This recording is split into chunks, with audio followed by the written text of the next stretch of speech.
Stratila vlastne zem pod nohami. Ja som chcela ešte s vami zazdieľať, že teraz na mojom poslednom lete, čo sme mali do Bolone, tak som zažila asi tie 2 roky, čo lietam. Toto bola podľa mňa najsilnejšia turbulencia. Trvala, že fakt, že pár sekúnd, ale bolo to prvýkrát, čo som stratila vlastne zem pod nohami. Našťastie som bola priamo v gali, takže proste možno sa chytiť niečoho.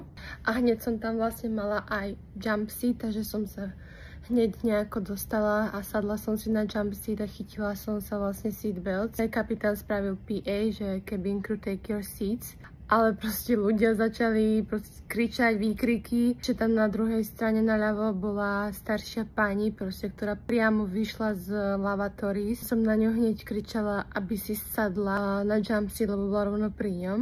Proste to bolo pár sekúnd. Nebolo to nič strašné.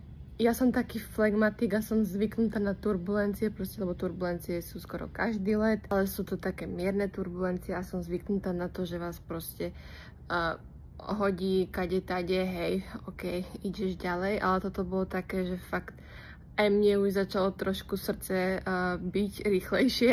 Ale fakt, ako vrajím, bolo to pár sekúnd, nikto sa nezranil, neboli žiadne škody, ale väčšinou to takto býva, tieto nečakané turbulencie, ešte keď vám vlastne aj flight crew na briefingu povedia, že nie sú očakávané žiadne turbulencie, nič a potom bum, zrazu toto, ale tak pravda, že ani oni to nevedia, nevidia to na radaroch, preto je to vlastne tá unexpected turbulence. Ale tak no, pár sekúnd hrôzy.